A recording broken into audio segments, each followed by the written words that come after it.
Wicked Plants, The Weed That Killed Lincoln's Mother, and Other Botanical Atrocities. By Amy Stewart. Narrated by Coleen Marlo. Copyright 2009 by Amy Stewart. This unabridged audiobook is published by arrangement with Amy Stewart, care of the Tesler Literary Agency, LLC, and was produced in the year 2011 by Tantor Media, Incorporated, which holds the copyright thereto. Would not the earth, quickened to an evil purpose by the sympathy of his eye, greet him with poisonous shrubs? Would he not suddenly sink into the earth, leaving a barren and blasted spot, where in due course of time would be seen deadly nightshade, dogwood, henbane, and whatever else of vegetable wickedness the climate could produce, all flourishing with hideous luxuriance? Nathaniel Hawthorne, The Scarlet Letter. Introduction. Consider yourself warned. A tree sheds poison daggers. A glistening red seed stops the heart. A shrub causes intolerable pain. A vine intoxicates. A leaf triggers a war. Within the plant kingdom lurk unfathomable evils.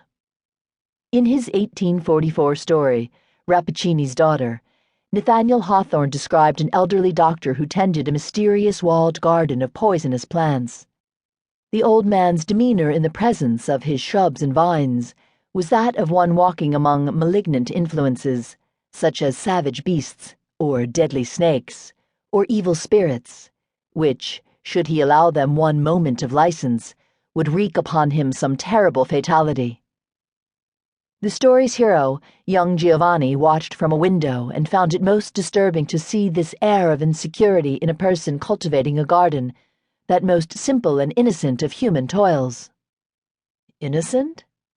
This is how Giovanni viewed the luxuriant vegetation below his window, and it is how most of us approach our gardens and the plants we encounter in the wild, with a kind of naive trust.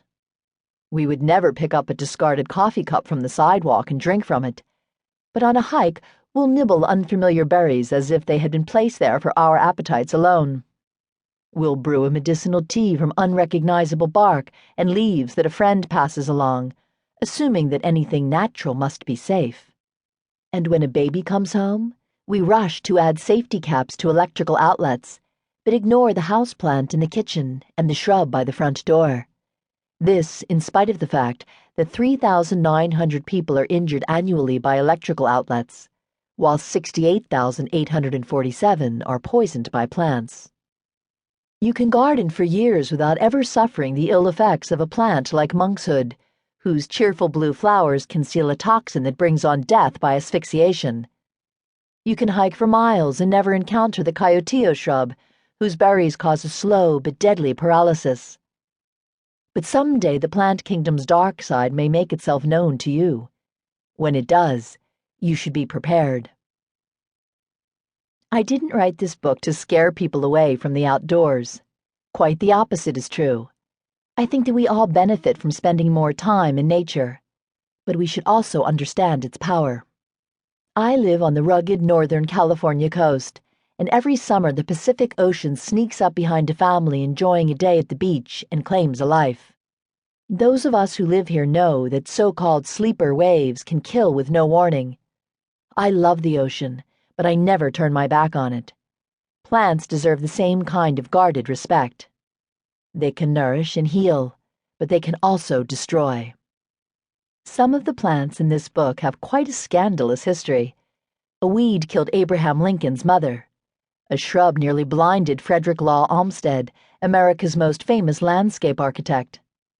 A flowering bulb sickened members of the Lewis and Clark expedition.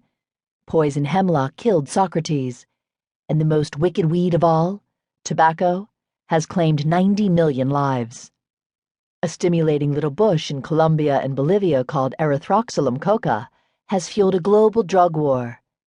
And hellebore was used by the ancient Greeks in one of the earliest instances of chemical warfare. Plants that are monstrously ill-mannered deserve recognition too. Kudzu has devoured cars and buildings in the American South, and a seaweed known as killer algae escaped from Jacques Cousteau's aquarium in Monaco and continues to smother ocean floors around the world.